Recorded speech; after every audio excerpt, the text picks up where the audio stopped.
Alright, hello everyone. Today we're doing something a little bit different here. I'm sick of doing this intro right now, so I'm not doing an intro. Today, Sebastian is doing the intro. I'm doing the intro. And I haven't told him he's doing the intro, No, he's and I'm not going to edit any of it out, so if he flounders around, it'll be the complete thing. So go ahead. Alright. So, alright. I want to see if you've been paying attention to the show you're co-hosting. Okay, no, I have. But I don't remember really how you started. You always Just do your thing, man. Just do your thing. You always clap. I noticed that. You always clap. Alright, so I'm gonna clap. Alright, ready? Okay, well, there we go. Alright, welcome to Earth's Mightiest Comics. I don't really remember how you start these, honestly, but, alright, welcome. This is all staying in, just so you're... No, it's not! Every time I clap, you gotta... Alright, welcome to Earth's Mightiest Comics, where we talk about the main Marvel order. I forgot the number, 365, I think. 616. 616, main order, in order. And this week we're going through 51 to 60. Joining me is Arden, and I am Sebastian. Before we get into this, I just want to apologize. I'm getting over a sickness, so my voice is kind of off, and it may go south. It's already kind of cracking a little bit, so either it'll strengthen up as I go into it, or it'll just be completely shot, and I'll have lost my voice by the end of this. We'll see what happens. We'll see the way the road goes. Okay, so, getting into it. Number 1, Tales to Astonish. Number 41, Prisoner of the Slave World. So, fun fact, I didn't really realize this. This was written by Stan Lee and Larry Lieber. Mm-hmm. I just made the connection that those two are actually brothers. Really? Because Stan's full name is Stanley Martin Lieber. It is, isn't so they're brothers, yeah. And I looked it up. They are actually brothers. Yeah, they are. Yeah, okay. Yeah, I didn't so really put fun that little together trivia. Either. Oh shoot. Okay. So, this is an Ant-Man one. Yes. Tales of Astonish. Right. So we start out. Pym is going to visit his science buddy. Yeah. But the science buddy doesn't open the door. So nothing else to do but break and enter because. Well, break and enter as Ant-Man. Sure. Because he couldn't break the door as pathetic Pym, I guess. So he's like, I'll shrink to the size of an ant, slip under, easy. Right. Easy. So he's there. Yeah. He learns that a whole bunch of scientists are disappearing. Similar to when they were all turning communist, except they're not turning communist. Anyway, he learns the scientists are disappearing. He's like, I'm a scientist. Yeah. I'm probably going to figure out what's going on here. So, a few days later, he gets captured by this fake window washer who has this paralyzing liquid. Yeah. So he heads to this other dimension, and we learn that these aliens have been kidnapping the scientists. Basically to have them build a mega weapon. Mega weapon for them. It was an electric death ray, I believe. Here's a question. Yeah, I thought about this too. They have the technology and the intelligence to build a dimensional transporter, but they can't build a death ray? Can't build a death ray. They need like 6 Earth scientists to do this? It confused me too. Like this, it was the leader. He was the only one that knew how to do it. He knew how to build a dimensional transporter, but he couldn't build a death ray for whatever reason. I don't know. Anyway, Hank then gets brought to the other dimension. Yeah. And he's put to work there. So he pretends to revolt. He's like, death to all tyrants! Yeah. It was his plan in order to get put alone. So he gets put into like solitary confinement in a way, and he slips into his Ant-Man suit and he escapes the cell easily. Right. So he goes to fight these aliens, but he trips off an alarm. Yep. So they chase him around for a while, and they hit him with the paralysis liquid. Yeah, the same one they used to capture him in the first place. Right. We should mention, actually, we need to mention this earlier. When he's in the cell, he has an encounter with some alien insects. Oh, yeah. But he fights them for briefly, but then he's able to tune into their frequencies. So kind of like the ants, like right. they just had their different frequency because it's a different dimension or planet or I don't whatever. know if that really makes sense, but we're going to go with it anyway. It kind of, like, each insect could have their own frequency, I guess. Yeah, I don't know, I don't know, but... Anyway, he basically fights them off for a little bit and then connects to their frequency so they listen to him just like the ants do. Right. And so when he's hit with the paralysis liquid, the insects come and they trigger the death ray and kill the leader. Kill the leader, yeah. And everybody else, like all the other... give up. Yeah, well, the rebellion. I feel like a rebellion shows up. Like, Well, the law enforcement. Was it that? The Was law that law enforcement show up. enforcement? Yeah, Okay. because these guys are the rebellions. Oh, rebellious okay. ones or something. Okay. They're like the dictators, I guess. Yeah, So yeah. they're kind of a separate faction. Yeah. Yeah, so they come and they capture them, and then the scientists return, and that's it. Yeah. Talking about it, it doesn't sound that bad. It wasn't. But I, for some reason, did not like it enough to give it 1 star, and I feel like my gut was probably correct with that. Because I read this at the beginning of the week, so I don't remember exactly. But like, I'm gonna stick with my original gut and just keep it at 1. I gave it a 2. Mostly for the fact it was like quick thinking. I don't know. Quick thinking? Yeah, What do you mean by that? on Ant-Man's part, you know, like Okay. quick thinking to escape whatever the whole cell thing, and like to tune into the frequencies and If you stuff say like so. that, man. I don't know. Okay. I mean, he did murder someone though. Well, did he murder it? Technically, the insects murdered him. He controlled the The insects pulled the trigger, Sebastian. Oh man! All right.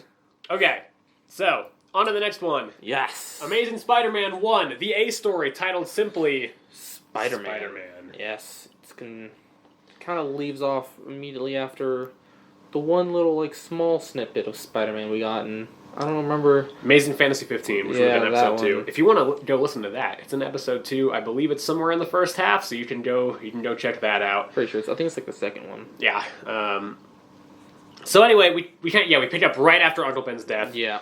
The family, as a result of his death, lost a large portion of the income that they were bringing Yeah, in. because I guess Ben was making all the money in the family. Right. So they're in some financial trouble. Yes. So Peter is like, yo, I need to make some money. I'm going to start performing as Spider-Man again. Yeah. But he has to keep a secret ID, so he can't, like, cash in his checks. Yeah, which is obvious. Right. Like, it's... They're like... This is always a problem with making money with superheroes. Like, Right. they don't want to reveal their secret identity, but in order to make money, like, if it's not cash, they are not making money, dudes. The person is like, who should I make this check out to? And he's just like, Spider-Man. And Spider-Man. then he goes to the bank, and they're like, do you have a driver's license in the name Spider-Man? He's like, no. He's like, So- well, then I can't cash this check for you, Right. dude. We cut to J. Jonah Jameson. Yes! My favorite character. First appearance, He's I the believe. best. Yeah, it is his first appearance. First appearance. He's doing his thing. He's like, Spider-Man's a menace! Yeah, already. For just for showing up and crawling on walls and stuff. Like, Yeah. he hasn't even like fought crime Right. really at this point. So this completely discredits him, Yeah. and he can't get the performing job. Yeah, the dude basically is like, you can't perform here anymore. Right. So, sometime later, Peter is watching this rocket about to take off. Mm-hmm. It's manned by JJJ's son, John Jameson. John Jameson, yep. Fun fact, kind of spoiler alert, but not really, because it's stupid. John eventually turns into a werewolf. Yes. Yes. I don't know if you were aware of that. I but did know that. That is a thing that happens. I knew something happened to his son. Right. I never knew what exactly. I couldn't remember what exactly, but Yeah. it's a werewolf, then... Captain America turns into a werewolf at some point. So many werewolves. So as he's taken off, as it's flying, a component breaks. off of the thing. Right. And John is in trouble. Ooh. So NASA tries to rescue him, but it doesn't work. So Spidey breaks into NASA, takes the spare component. He doesn't really break into NASA. He, like, sneaks into, like, a conversation they're having. They physically give him the component. He breaks into the military base, technically. And steals a plane. He doesn't steal it. He commandeers. He makes someone else fly. Stealing would mean taking it for himself. He forces another person to fly this plane for him. To save another man's life. Sure, it's still stealing a plane. I don't know. And so he jumps onto the capsule. This is probably the best sequence of this issue where he's just in the air hanging onto this capsule. He gets the component on. John is able to eject. He lands safely. Spider-Man is like, this should make me all good. With J. Jonah Jameson. Right. But no. J. Jonah Jameson accuses him of sabotaging the ship in the first place and then saving it to make himself look good. Right. And everybody believes him. And they just issue an arrest warrant. Yep. I don't think that would happen. He did nothing illegal. He's a vigilante, He but stole like... a plane. Okay, fine. All right, fine. He broke into fine. Technically, breaking into the military base would technically warrant... Yeah. But they literally gave him the authority, though. They were literally like, all right, here's the component, go save him. So, like, that's my point. Like, technically, did he do anything wrong? Yeah. I don't know. Anyway, that's the end of the issue, though. Yeah. I really liked this one. This was a good one. I gave it a 5. I did give it a 5. Okay, I need to go put my notes real quick. I'll be right back. All right. Arden's life adventures, Chapter 1, as he commandeers a flight to space.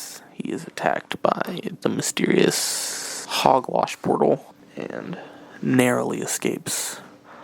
Life on the line. Find the planet. End of Arden's life adventures, Part 1. End of my what? Nothing. You can listen to it when you edit. Most of that's probably gonna get cut out, I imagine. It's actually pretty enjoyable. I feel like. I'm sure I'll get a kick listening to it, but then I'm gonna cut it out.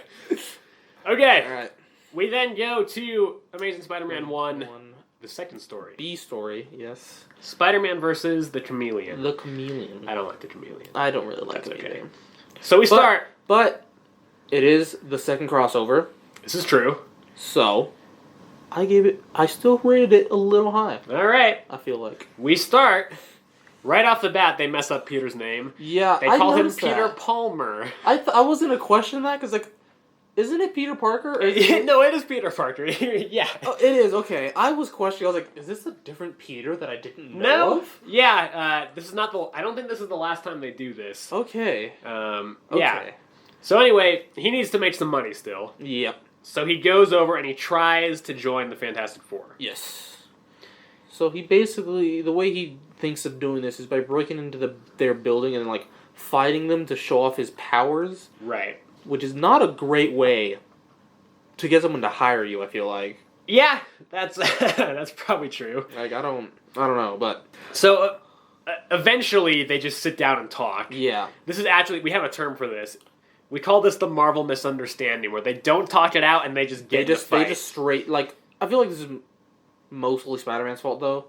Oh, yeah, First absolutely. of all, breaking into the building is, like, yeah. not the smartest idea. Obviously, that's going to get Ben mad, the Thing. Ben gets mad at anything, He's a freaking child. Gets mad at anything, obviously tries to fight him, and then it just escalates. Like, yeah. They do eventually talk. And Fantastic Four explain the same thing that they told Johnny last week. They don't pay salaries. They don't pay salaries. Everything goes to research. So Spider-Man's like, fuck all you guys, I'm out of here. Yeah. And then cuts to the Chameleon. Right. Stealing some missile plans. Right. He does this by using his many disguises. He does like a whole bunch of quick changes. Yeah. And just puts on a whole bunch of masks and then rips them off Mission Impossible style and just does a whole bunch of stuff like that. Yep. So his plan is he's gonna sell these plans to the communists. To communists, yeah. So he gets the first half of these plans pretty easily, and then he uses a Spider-Man disguise to get the others. Basically, he figures out that Spider-Man is broke, because he's like, he wouldn't have gone to the Fantastic Four hangar if he didn't need a job. Right. So he deduced this because he's like, everybody thinks he's a menace. It's obviously hard for him to get money. Which is not a terrible line of logic. It's not. But it's a little bit of a leap. It is. It is. Anyway, so then he lures Spidey to the roof of this building. To the building where the plans are held. Right. And he's basically... He hangs him out to dry as the fall guy. So he steals the plans, takes off in a helicopter, right as Spidey gets there, and he's just like, what the hell? All these police are trying to kill me. Yeah. So he's like, I've been framed. And so he goes after the Chameleon, who is currently escaping. In his helicopter. Right. So Spider-Man does catch up to him. Yeah, he slingshots himself off of a water thing. It's like probably like a water tower. It's a water tower and something else, I don't know. Well, he basically slingshots himself with the webs and then makes a parachute out of his webs and lands in the like on a pier and then commandeers another boat. Right. And there's a communist sub chilling in the water. Yeah, it rises. Spider-Man just shoots his webs at it and they're like, we've been found out. Submerge! And they yeet out of there. They don't want any of that. Right. And so the Chameleon who is there gets captured. Yep. So then... The Chameleon gets led to the police, but then he puts on a disguise and he runs away. Disguises himself as a cop, and he kind of gets away. But Spider-Man uses his Spidey sense to pinpoint him. Yep. But the Chameleon, disguised as a cop, says that Spider-Man is the Chameleon. Is the Chameleon. And so they're like, ha, you can't fool us. Right, you're not getting away with that twice. So they try to capture Spidey. Yeah. He jumps out a window, I believe, and just climbs the wall. Right, yeah, because the Chameleon runs away and Spider-Man gets free of the cops and then goes up the wall. And they're like, it really was Spider-Man! Oh, man. And this leads the cops to find the real Chameleon and arrest him somehow. This is definitely weaker than the other ones. Mm-hmm. This is not the best Spider-Man one, honestly. I feel like that was mostly due to the villain. Right. I don't like the Chameleon. I know a lot of people do like the Chameleon, really? but I think he's kind of boring. Yeah. I don't think he's very interesting. Yeah, it's, but even the worst Spider-Man is usually better than the best of some other. Yeah. But, so I'm giving this a 3. Yeah, Solid 3. I can see. I understand why you gave it a 3, but since this is the second official crossover, I gave it a 4. For the fact that it is a crossover. See, general. this is something we disagree on, I suppose, because first of all, I don't even think the crossover was that good. It really wasn't, but So I'm just sticking with 3. this is the first crossover for Spider-Man. All right. In a sense, that's why I feel like I was like, hey. All right. Well, we're moving on to Journey into Mystery 91. This is Thor. Sandu, Master of the Supernatural, except not really. Oh boy, I'm gonna have some words to say about some of this one. I can already see it. Yeah. Dude, me and you have the exact same Yep. freaking reaction, dude. Oh my gosh. Okay, so we start off. Thor is flying around, coming back from some adventure. Yeah. And he notices this building is just floating in the air. Floating in the air. He's like, what the hell? So he just tries to push it back down to the ground, and then it just disappears. Right. But the people inside reappear. And we should mention it's a bank. I don't think we noticed that. I don't think we said that. Yeah, it is a bank, so somebody's robbing this bank. Yeah. And the people who are inside the bank reappear. They just reappear on the outside. So Thor's like, this is probably Loki's fault. Yep. And so he goes out to find him. He calls for Odin by Right. telling this mystical rhyme or whatever. Right. And Odin tells him that it's not Loki. Loki's still in Asgard, and so Thor's like, huh, I guess it's not Loki then. Right. Around this time, we also get a section where Odin is like, Thor so far has been very good, and he has not needed this mystical belt of strength. That gives him more strength. Right. But someday there will come a day where he needs this mystical belt of strength. Like, come on. Come on. Introduce the fucking belt in a different issue if you're gonna put it in. Or at least, don't introduce it like that. It's clearly we know now that he's gonna need this belt in this issue. At least do it, to the point where it's like, I can gift you this mystical belt. Right. They're not... So, at the same time, a ton of places are getting just mysteriously robbed. Mm-hmm. And it's revealed to us that while Loki is not actually on Earth, he is still involved. Yes. So we flash back to a few days ago. Thor and Jane are going to a carnival. Looks like it's even like a date. I thought it was. I literally thought I saw Jane's in his arms, hooked. I was like, I don't know, but I guess not. I think that's just how people walked. They just kind of walked with linked arms a lot of the time. I guess maybe, but...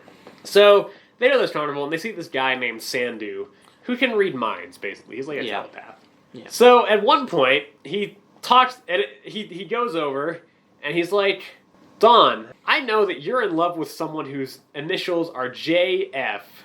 Whoa. And Jane is like, those are my initials. He's like... He says, there must be a mistake. And here's... It's someone else. It's not you, I feel like he said it. Oh my gosh, dude. She looked and sounded excited. She literally did. And... come on! And... oh, man. And I think it did kind of try to explain it as I wouldn't be able to hide that I'm Thor from her, and I'm not supposed to tell anybody. Which is that I'm kind of a logical reasoning. But still, just tell her. Just tell her that you like her. You can probably easily hide the fact that you're Thor. I feel like you do it now. Well, it does get harder because he does go into a lot of cosmic stuff later on, but. For now, it's not a thing to the worry only about. thing that ever happens is Loki, so... Yeah. So anyway, Loki then enhances Sandu's supernatural powers, basically letting him do anything. Yeah, he can read minds a lot better. He can levitate stuff now, He can teleport teleport. stuff now, turn stuff invisible like he did with the bank.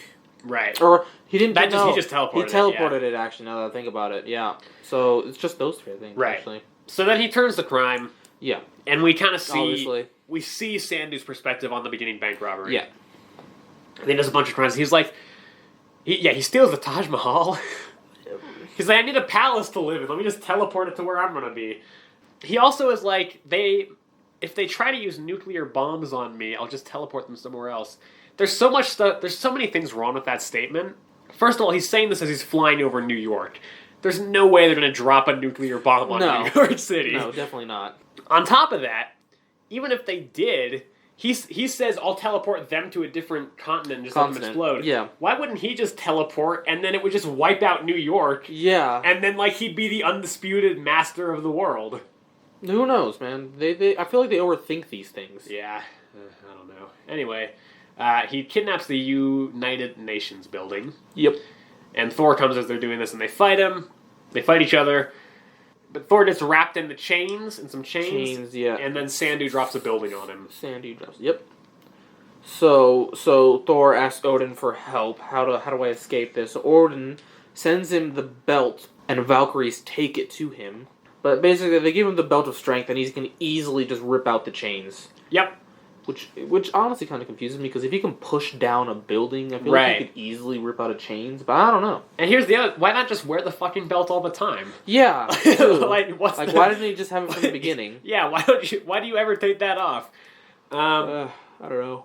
So, anyway, Loki tells Sandu about Thor's weakness about Mjolnir and stuff, so Sandu teleports Mjolnir to a different dimension, and he tries to lift it. This causes... He tries to lift it normally first, and he tries to lift it mentally. Loki, the entire time, is warning him not to. Right. But I guess he's using so much power that he can't hear him. I don't know. I think he was just ignoring him honestly. Yeah. Anyway, this causes a mental short circuit. Yep. Teleports the hammer back to the proper dimension, and Thor wins. Yep. I gave this 3 stars, but I don't know, man. The way Sandu lost was just so dumb, and I'm thinking of dropping it to 2. I gave it 3 stars too. Yeah. I don't know. I think just the whole mental short circuit thing is kind of dumb. Yeah, it honestly was. Like, he thought he was the best, and then, like, he thought he was, like, the most, like, mental person. Like, right. He thought he had all the power, and it's like, clearly he doesn't. Right. And that just causes him to lose his own... Yeah. You know, I'm gonna drop it to 2, I think. Yeah. It wasn't, like, a painful one to read, no, but... it's just the villain was just dumb, honestly. Okay, I'm gonna lower those again. Life Adventures of Arden, Part 2.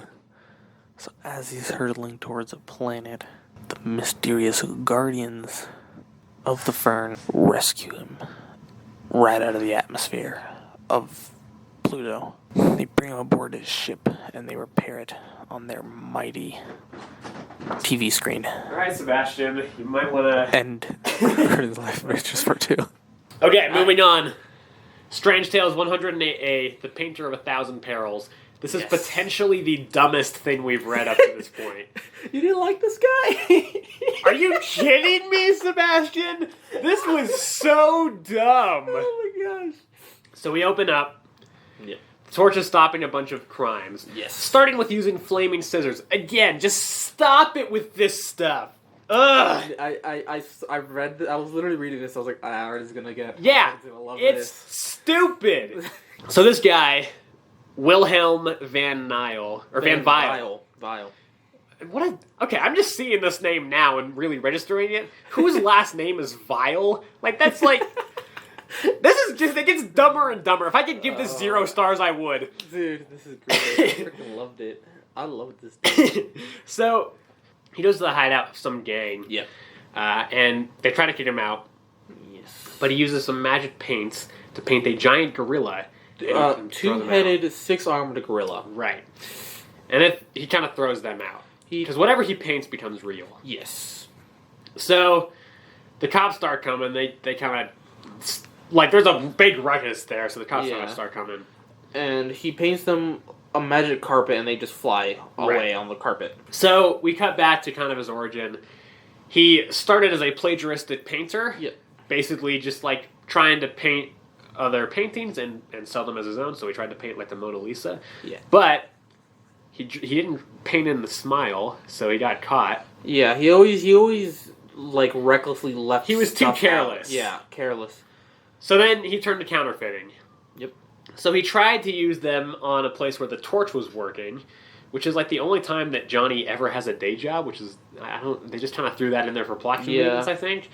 But Johnny was able to tell it was counterfeit because the sideburns on Abraham Lincoln were too short. I think they were non-existent. Okay.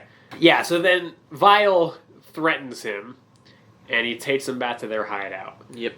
And then Johnny beat him and sent him to prison. Yep. So it is at this point Niall dug a tunnel under the walls of the prison. Or Vile, I keep saying Niall. I kept typing Niall for some reason. Yeah, I'm kind of noticing that. Vile dug a tunnel under the walls of the prison with a shovel, where he discovered these magic paints. The magic paints. There was a mural there that showed aliens leaving Earth. And right. he deduced that it was millions of years old. How? He's like, educated guess. Just from the style of this, I can tell it's 1,000,000 years old. Yeah. It's an alien painting, man. You have no idea about the style of that. Also, whatever. the language was in hieroglyphics, like Egyptian hieroglyphs for some reason. There's no reason that, and he's somehow able to read them. This guy's an idiot. How is he able to read Egyptian hieroglyphs? Okay. Anyway, he takes the paints and he escapes from prison. Yeah. So we cut back to the prison. The gang robs a jewelry store and the torch comes over. Ooh. They fight. Van Vile paints some giant fire hydrants. Yes. And it douses Torch's flame. It does. And they all get away. Yep. The next day, Johnny's at a carnival. And some of like the creatures that are around there come to life. He chases them. He chases them to like a beach. Right. They disappear, and then a giant like tsunami of sand comes and like buries Johnny underneath. But instead of killing him, Vile's like, no, just let him go. I've got a better plan. Yeah. So then he paints the Fantastic Four attacking Johnny. Mm-hmm. So the Fantastic Four attack him, they throw a grenade at him, and they just leave, and it apparently kills him. Apparently, according to the news and everybody, right, Johnny dies. Up to this point, I could have potentially given this 2 stars. This is where we go just all into insanity. Okay. Johnny, it is revealed, has learned of the plans. Because of one simple reason. Every single act was careless. Yeah. And out of all the careless people in the world, he somehow knew that it was Van Vile. Well, because he knew, because he had defeated him before. He explained it.